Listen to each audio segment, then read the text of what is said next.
दोस्तों नमस्कार। मैं हरीश सिंह सोमवंशी आपका स्वागत करता हूँ बुकनोट किताब अड्डा में।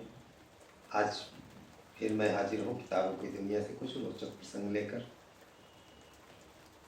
ये प्रसंग भारतीय राजनीति से जुड़े हैं, पर बात शराबों की भी। बात 1850 की है। जनरल डायर का पिता भारत आता है।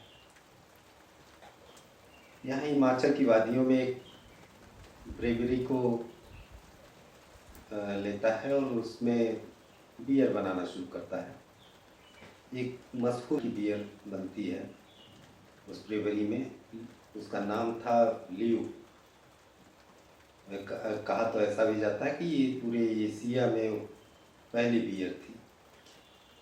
इसके पीछे मकसद था कि अंग्रेज़ी जो अफसर थे उनका गला तर्क किया जाए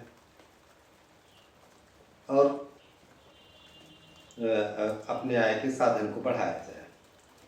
जनरल डायर का पिता इसमें सफल भी रहा।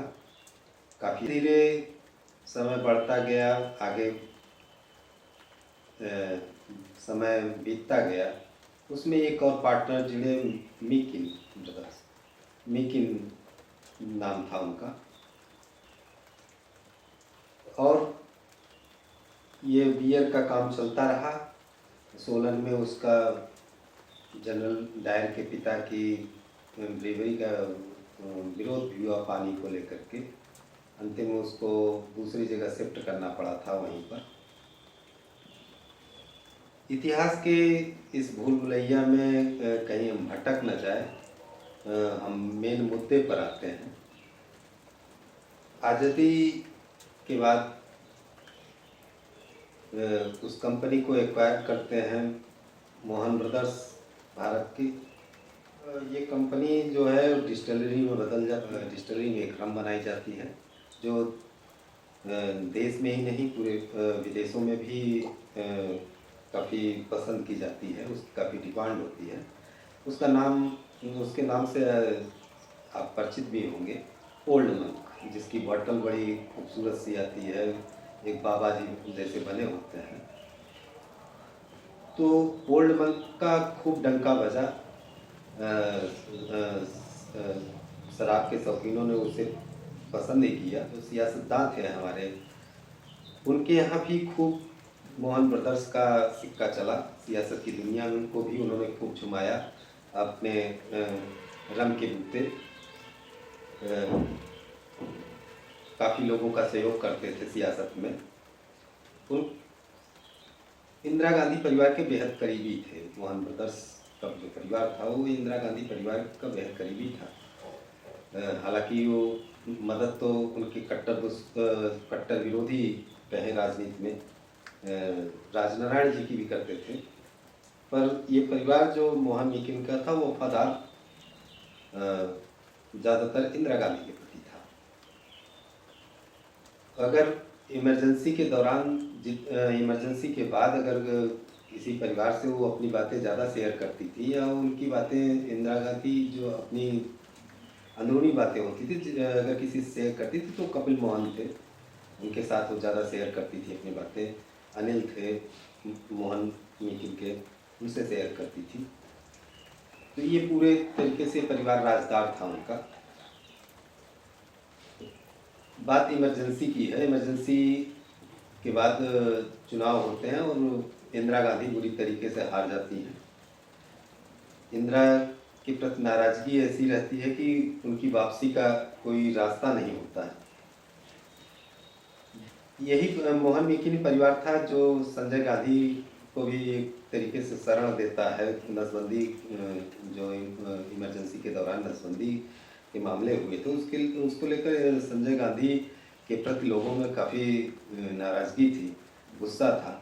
तो सोलन में ही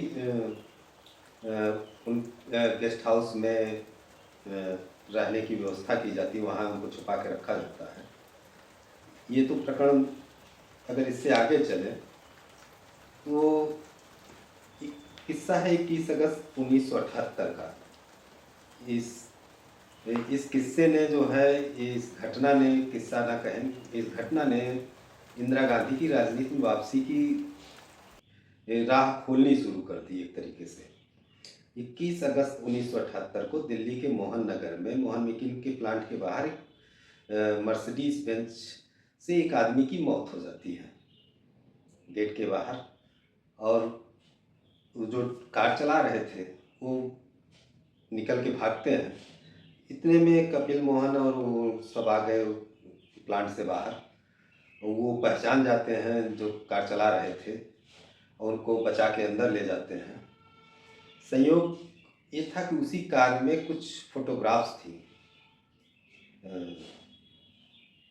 उन फोटोग्राफ्स को वो कपिल मोहन या कैसे इन सब ने अपने पास रख लिया।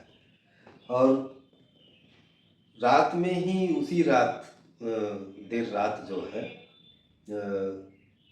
रात के करीब 1 बजे होंगे,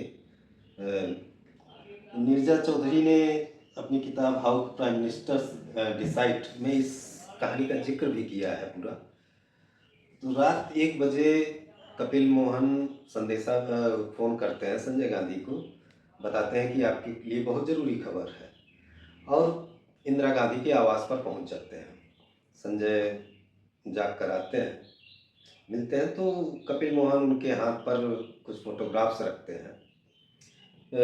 संजय गांधी तमतमा उठते हैं कि ये क्या पोर्नोग्राफी हमको दिखाने आया, इसका हम क्या करें इतनी रात को। इतने में इंदिरा भी आ गई। उन्होंने देखा तो कपिल मोहन कहते हैं ये पोर्नोग्राफी नहीं, ये उनका बेटा है, जगजीवन राम का बेटा सुरेश राम है। इंदिरा तुरंत समझ गई कि इसका करना क्या है। जगजीवन राम उस समय प्रधानमंत्री के दावेदार थे। जनता पार्टी में उनको इंदिरा को विद्रोह भी कराना था किसी तरीके से। अगर जगजीवन राम प्राइम मिनिस्टर बन जाते, जो संभावनाएं बन रही थी उस समय अगर सपोर्ट से, तो इंदिरा की राहें आगे चलकर कठिन हो सकती थी। तो वो अपने विश्वस्तों के जरिए या कहिए कि जगजीवन राम के विरोधियों के जरिए उन फोटोग्राफ्स को जगजीवन राम तक पहुंचवाती हैं। और जगजीवन राम उन फोटोग्राफ्स को देखते हैं तो इज्जत पसंद आदमी थे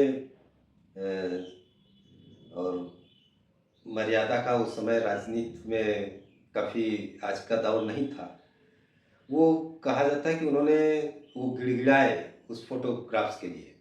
और ये उसी घटना के बाद वो एक तरीके से उनके राजनीतिक करियर का द एंड होना शुरू हो जाता है। और वो खुद भी अलग राहें कर लेते हैं बेटे की को बचाने की खातिर, अपने सम्मान को बचाने की खातिर कि ये बाहर आएंगे फोटोग्राफ्स। तो वो खुद अलग होने लगते हैं। वो ऐसा पोस्ट करने लगते हैं कि इंदिरा की राहें आसान होने लगती हैं। इसी दरमियान थोड़ा आगे बढ़ता है तो एक बिहार में बेलची हत्याकांड होता है। उस हत्याकांड ने इंदिरा को संजीवनी दी थी। तो पहली घटना तो जो दिल्ली में मोहन मेकिन के प्लांट के गेट के बाहर हादसा हुआ वो था। दूसरा बेलची हत्याकांड। इन दोनों घटनाओं ने इंदिरा की वापसी की राह को आसान बना दिया। आगे जब चुनाव हुए और उसका फायदा इंदिरा को मिला और वो जीत के आई। आज के लिए बस इतना ही। आगे फिर किसी रोचक प्रसंग के साथ मिलेंगे। तब तक के लिए बाय बाय, धन्यवाद।